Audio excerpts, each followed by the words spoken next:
Hello fellow YouTubers, this is DVD Collector 1986 here with a new video. This is going to be a quick collection update. Plus I'm going to do a review of a movie, a certain one, towards the end of the video, but we'll get to that. So first, let's get into what I got in the mail. As I said in a few previous videos, I'm trying to track down every single Clint Eastwood movie that I possibly can. I had seen this movie in the past, Escape from Alcatraz. I've seen it a lot, actually, and I really, really like Clint Eastwood's westerns. But before I started watching his westerns, this was the one that I would watch a lot. And so I finally picked it up on Blu-ray. Escape from Alcatraz, which is in fact loosely based on a true story. And I'm glad to have this in the collection because I could watch this. This is one of those Clint Eastwood movies, like, if you're like, it's a rainy day and you're like, I can't go outside, I want to watch something with Clint Eastwood in it. This is one of the movies that I kind of gravitate towards. So, and I also got this, the Dark Knight trilogy.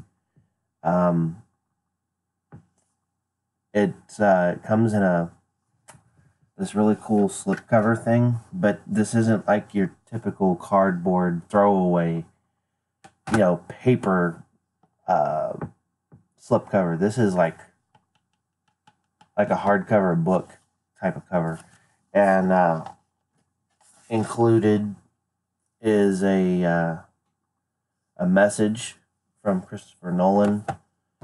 A lot of box sets and stuff do that kind of thing. And if I can get it out, give me just a second here.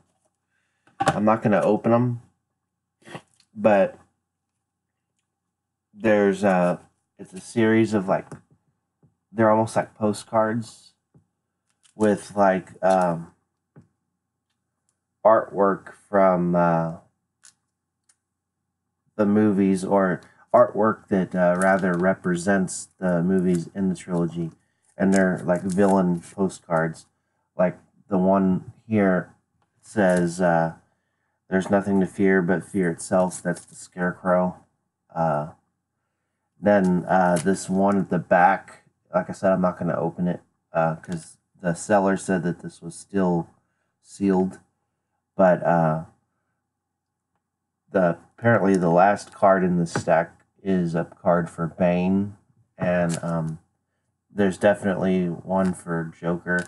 If you want to see what these cards look like, just do an image search on Yahoo, because I've seen these, and they're really cool art cards. So, like I said, they're about the size of a postcard. But this set, let me put this back in here, comes in a single Blu-ray case, but this is a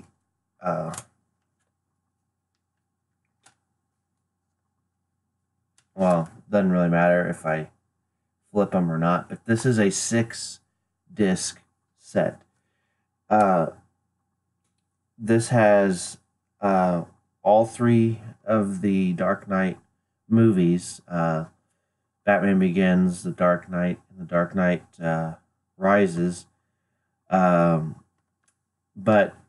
it also has all the special features from the previous Blu-ray releases of these movies, in addition to a bonus disc, which is this disc right here, which is called the Dark Knight Trilogy Special Features. So it's a special features disc for the entire trilogy, and I don't know if you could tell, but that's Batman on the Bat Pod. And the reason I picked this up, because honestly, I already have this trilogy on Blu-ray. Only I have the individual releases, and the reason I got this was because on this bonus disc, there's some bonus features that are not in the individual releases on Blu-ray, and there's a documentary even in there that's like I think it's over an hour long. I forget exactly how long it is, but it's called The Fire Rises. Um, and it is a documentary where they talk about the significance and the cultural impact and just the overall impact of the entire Dark Knight trilogy from Christopher Nolan, what it's done culturally and how it's changed how people look at Batman movies. Yes, Batman is my favorite superhero of all time. You got to be honest, and I have to be honest. I don't think anybody would disagree with me much on this, and that's that what makes Batman cool is Batman is the only superhero who doesn't have superpowers. He's got money, he's a rich guy, but other than that, he's just a normal dude in a suit. And I'm a person that likes realism in my movies, whether it's a war film or an action movie. I like the Adam West Batman. I like Tim Burton's Batman a whole lot. The movies that Keaton did, but what I like about what Christopher Nolan did was he took it and made it like it's a detective. It's almost like a detective noir trilogy, except the detective just happens to wear a bat suit, and he's a real guy with real problems, and he's flawed. He's not, a lot of times, I have to say it, superheroes, in particular, like Superman, they portray these superheroes as they're these perfect beacons of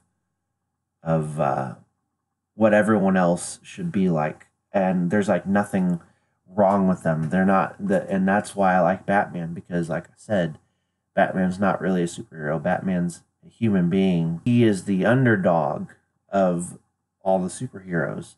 I've always been able to root for when somebody, whether you're talking about a superhero movie or not, it could be any kind of movie where a person who knows they probably cannot win, they're not strong enough, they're outnumbered, they don't have a chance, but they choose to, pardon the pun, rise up like Batman did in The Dark Knight Rises, and they do it anyway. But I've always looked at Batman as a tragic hero. I've heard people say, well, Superman lost his parents too, and it's the same story just told with a guy in a bat suit. Well, no, it's not the same story because the difference between Batman and Superman is that Superman, his parents died like right after he was born. He was born. They stuck him in a little spaceship, and they sent him off into space while his home planet and everyone on it was destroyed. So he was a baby, like a newborn child, and he never got to know who his parents were. He didn't know their names. And let me ask you something. Anybody that's alive right now, do you remember or do you have any memories of the day you were first born? Do you remember being in the hospital, being born, you know, and I guarantee you the answer to that question is no. I don't. And so even though Superman is sad because he never got to know his parents, the fact is he never knew his parents. Whereas if you look at the Batman comics before the movies, even if you just look in the comics, he was a grown child, but when he lost his parents right in front of him in an alleyway, so he was old enough to where he would always remember it for the rest of his life, and he knew who his parents were through and through, and that's why it affected him so badly. Anyway, I went on too long talking about that. I've got to get to a review at some point in this video, but I just wanted people to understand why I have such a fascination with Batman. Now, we'll get on to the review. Doctor Sleep. I absolutely loved this movie. This was a blind buy for me. Okay, that's how good this movie is. It's my favorite movie of 2019, and right now I'm going to tell you why. Okay, so I've been hearing people give. There's some people that have given positive reviews, but there's also some people that have given very negative reviews. This movie, I'm gonna try not to spoil anything. This movie is a perfect sequel and companion piece. I've said this several times in like comments on other videos, but it is a perfect sequel and companion piece to the original. Basically, it picks up precisely where the first movie left. And I actually, I know Bluray Collector 1971 is going to be watching this movie soon, and to him, Jay, I would highly recommend before if I had known how this movie was going to unfold, I would have watched the first Shining movie and then watched Doctor Sleep. I would have done a double feature because it ties into the first movie so well that it's ridiculous. Basically, if you remember the ending of The Shining, Danny and his mother escape in the snowcat that Dick Halloran brought to the Overlook when he came to rescue Danny. And yes, Halloran died in the first movie. Jack got a hold of him. So in this movie, Danny and his mother are living in Florida. It picks up in 1980. Okay, so it's, I mean, literally right after the first film. And Danny is still, he's alive, but he's having visions. He's still seeing some of the things that he saw in the Overlook. Visions and things are still haunting him. And you find that he's still being visited by the ghost of Halloran, the cook from the first film. However, the ghost of Halloran is a nice ghost. You'll also notice in this movie, they speaking of Halloran, that they recast a lot of the key characters from the first film. They had to, because this sequel is being made 40 years, more or less, after the first film.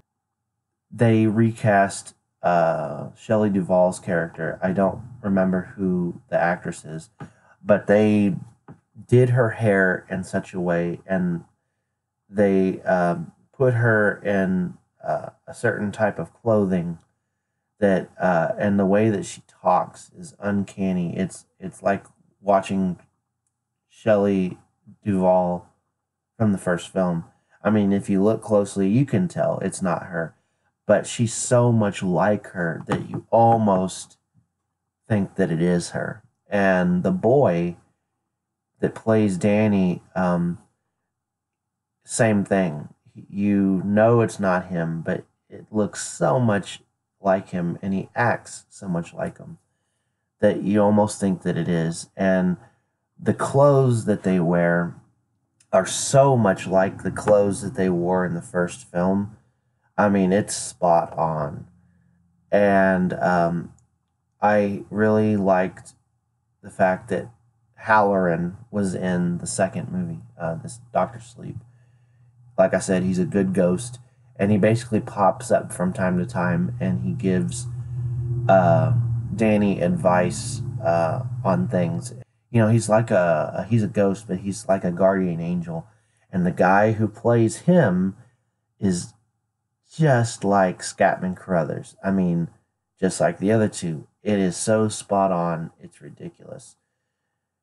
And it's not just fan service. I just love how they tied it into the first film. Now, like I said, I'm not going to give away too much, but pretty soon it fast forwards to 2011, and this is where Ewan McGregor comes in, playing an older Danny. And like his father, he's become an alcoholic. He's got some problems, some issues, and he eventually figures out that there's this girl. There's a lot of people in the world that have the shining ability, and there's this girl who, let's just say for argument's sake, she has the shining, but she has it even stronger than Danny did. And I don't want to give away the whole story. So, like I said, I'll just say this. She runs into some problems. She gets into some trouble, and he has to help her. But he is reluctant to because he's so traumatized from the stuff that happened to him as a child in the first film that he doesn't want to use his shining ability for anything anymore. And one day when he's older, as an adult, Halloran, the cook from the first film, shows up. Like I said, he pops up from time to time.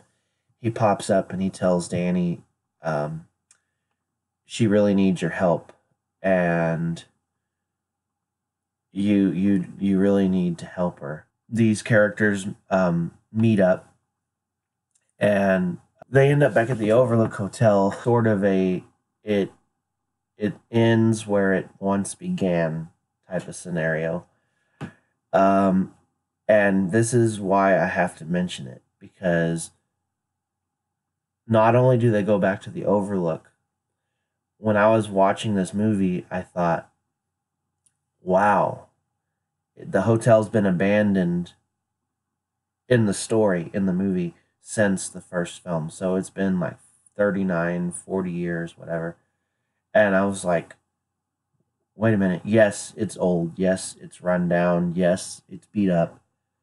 But there's something awfully familiar about this hotel. I mean, it looks so much like the hotel that uh, the the setting of the first film, the way the hotel in the first film looked, it looks so much like it that it gave me goosebumps. And I thought, how did they do that? Because the first movie was filmed like 40 years ago. I mean, this hotel, I'm not kidding, it looked exactly like the hotel. I mean, even down to the furniture, the carpets, the doorknobs on the doors. I mean, every immaculate little detail was exactly like the hotel in the first film. So I can't stress that enough. The exterior of the hotel in the first film was one location. And the interiors of the hotel in the first film were actually all stages. They were sets built on a stage. So I thought maybe they still had the sets from the first film, as weird as that may sound, because it was like 40 years ago. I said, but maybe, possibly. But coming to find out, they didn't have the sets from the original film. So then I got more curious. Then how did they do it? Turns out, Warner Brothers has they don't have the sets anymore, but they have the blueprints, the original blueprints of the sets that were built for the first Shining movie. So what the makers of this movie did when they got to the Overlook, which is in the third act of the film, they basically took the blueprints and they rebuilt the exact same sets from the first film. The final act of the movie takes place at the hotel, but the movie is like 2.5 hours, and they don't get to the hotel until like after the first 2 hours of the movie have passed. And this movie is its own story, but yet there's enough fan service in here, and it's done just so that fans of the original film will love this movie. Is the movie 100% perfect? No. But there will never be another horror film like The Shining. You have to go into it knowing this. Mike Flanagan, he had a daunting task. He had to not only do a sequel to The Shining, which is one of the greatest horror films ever done, he had to do the sequel in such a way that he had to honor Stephen King's book, but he also had to honor the vision of Stanley Kubrick's version. And so it sounds weird, but he took elements from both interpretations of the original Shining, and he did a sequel that actually worked and honored both versions of The Shining. Very rarely do I see movies that just blow me away. I mean, big time. And for once, this was one of those movies that did that. If you love the first film, whether you like Stanley Kubrick's version of The Shining or Stephen King's version of it, if you're a fan of The Shining, you will love this movie. And the fan service really kicks in during the third act. If I had to rate this movie, solid 9 out of 10. That's my review for Dr. Sleep. Thank you for watching this extremely long video. Hope you guys enjoyed it. Thank you for making it to the end if you watched all the way through.